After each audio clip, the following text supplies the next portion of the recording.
Hello, welcome back to another exciting episode. We hope you enjoy it.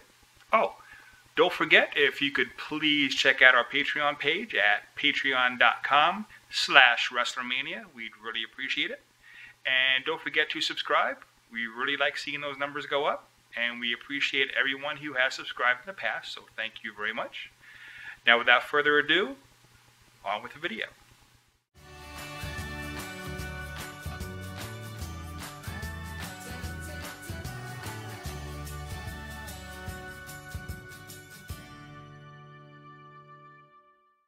Just going to talk to you a little bit about my most recent project. I'm going to try to do this in one shot because frankly I don't have time to edit.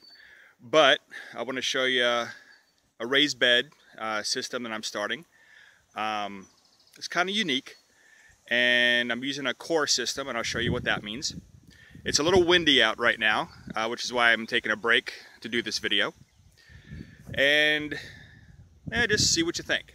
Put some comments below, and we want to see maybe you've done something like this, or maybe there's something that you're seeing that maybe I could do better, and I'd appreciate it.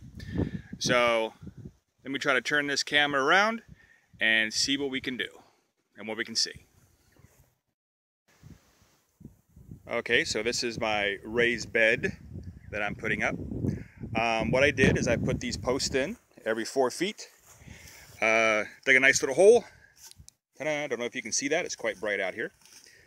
But we're going to try to make this about 30 inches high and about 30 inches wide or so.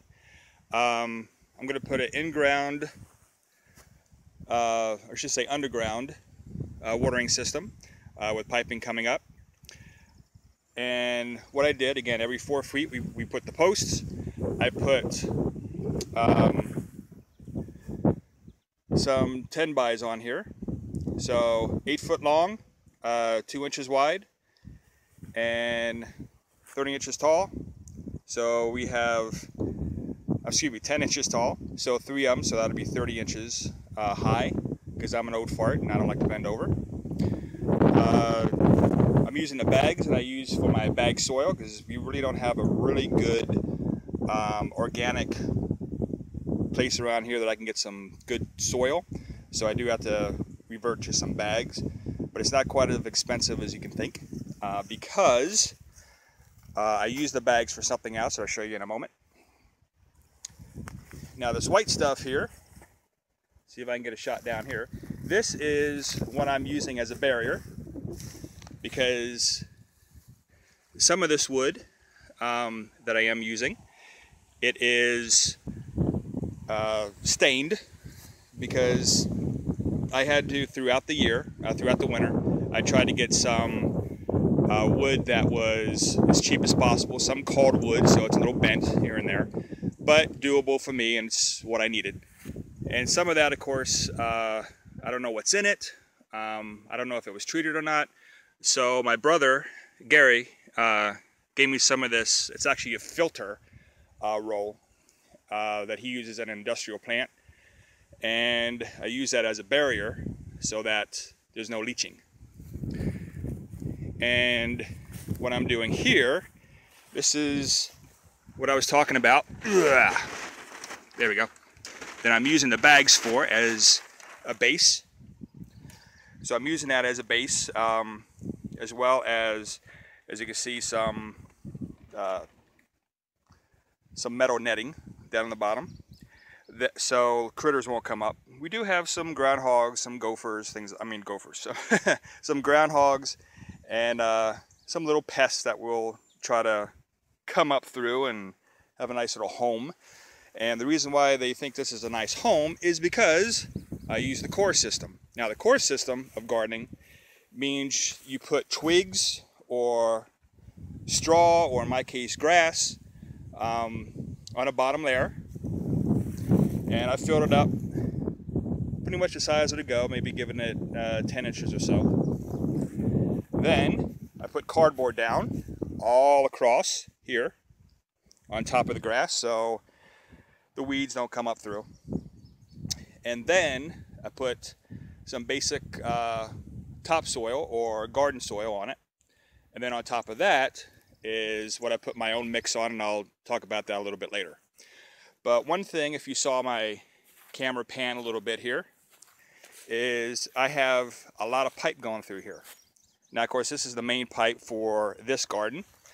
But then, if you notice a little piece down there, I have multiple pipes going through. Now, why is that? Well, that's because in the back, on that back fenced area, I plan on doing another one of these. So that'll be zone 2. Then I have zone 3 over on the other side. I'll show you how I hook that up in a later video as well, if I remember, because I'm an old guy and I do forget. Now, hopefully this audio is coming out. Again, it's still quite a bit windy, so I apologize for that.